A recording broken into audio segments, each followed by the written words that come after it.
Jangan lupa like, komen, dan subscribe channel YouTube TVRI Bengkulu, serta nyalakan lonceng notifikasinya.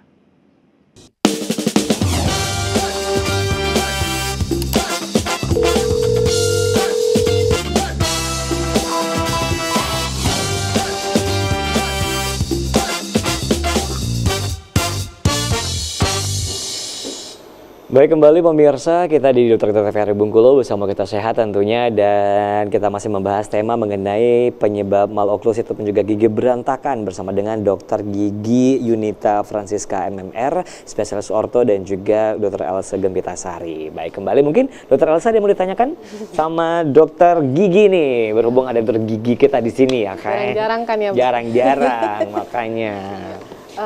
Kan tadi ada ya dok ya, kalau maloklusi itu berhubungan dengan penyakit metabolik seperti itu ya. Nah kalau untuk maloklusi sendiri ini misalnya kalau dibiarkan tidak ditata laksana seperti itu, ada nggak hubungannya dengan penyakit ke organ lain? Maksudnya yang kalau kita katakanlah misalnya berhubungan dengan penyakit jantung, penyakit paru yang bisa berakibatkan fatal kepada pasien. Ada nggak sih dok? Ya, terima kasih Mbak. Jadi kalau misalkan di maloklusi itu biasanya keluhannya kalau sampai fatal, sampai ke penyakit lain itu enggak sih. Paling ke kenyamanan terutama, terus biasanya sering kena yang sendinya. Sendi di bagian rahangnya itu gitu. Jadi karena dia lama posisinya tidak pas, atau misalkan dia dipaksa untuk memiringkan, biasanya kan namanya kita kan biasanya sering mencari sesuatu yang nyaman, jadi otomatis dia cari nyaman. Nah biasanya itu yang kena sendinya. Nah biasanya keluhan-keluhan awalnya itu dia sering clicking namanya. Jadi waktu pas kita ngunyah atau apa tuh klik gitu.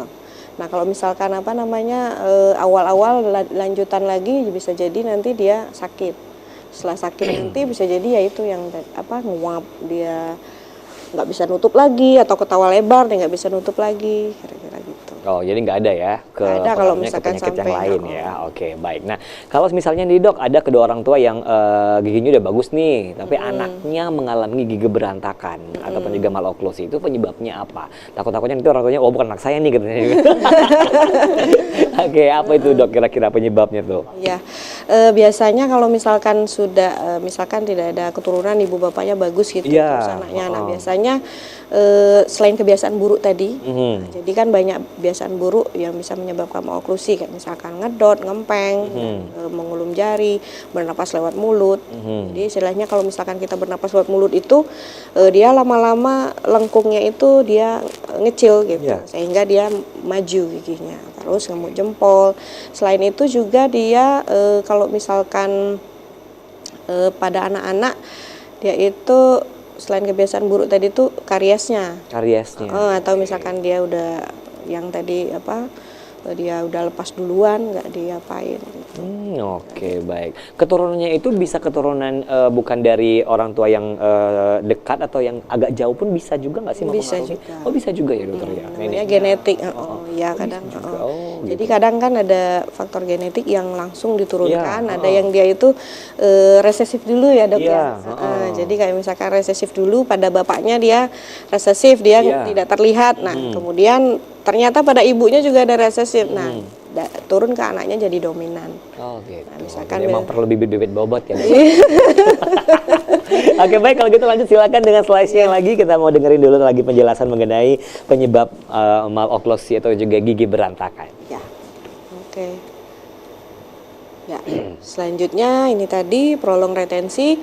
Nah, prolong retensi ini dia istilahnya gigi susu yang harusnya sudah lepas tapi dia nggak dilepas. Biasanya sering tuh anak-anak banyak kasus kayak gitu ya dok?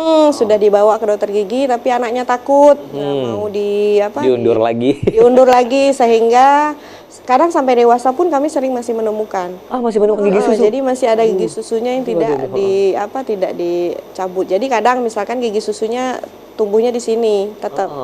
Nah jadi gigi yang permanennya itu tumbuhnya agak lebih ke arah pipi gitu. Terus biasanya paling sering juga pada gigi depan. Jadi dia misalkan ini yang gigi susunya. Nah jadi kan permanennya nggak ada tempat tumbuh sehingga gigi permanennya tumbuhnya ke depan atau kemana.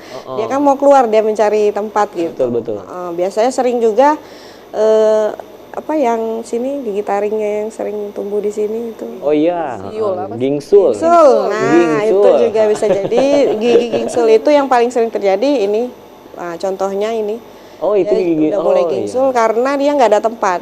Oh, gigi gingsul itu gigi permanen atau gigi susu? Gigi permanen. Gigi permanen. Jadi gigi permanen dia seharusnya kan ada tempatnya di sini. Iya. Nah, tapi karena dia udah apa namanya tumbuh duluan, lepas duluan biasanya terus lengkungnya ini mengecil sehingga dia nggak ada tempat. Makanya dia terus gingsul, terus bertumpuk seperti itu.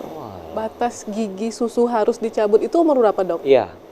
Kalau misalkan dia ada tergantung giginya ya dok. Jadi kayak misalkan gigi susu yang bagian depan itu biasanya seharusnya udah umur 7 tahun itu udah copot, udah harus harusnya dicabut. ya. Kadang kalau misalkan dia masih kuat pun itu biasanya sudah ada gigi permanennya di belakangnya. Oke. Jadi kalau misalkan itu tetap dibiarkan gigi permanennya udah terlanjur dia membentuk jalur tumbuhnya di sini karena dia seharusnya tumbuh di sini tapi masih ada gigi susunya kan.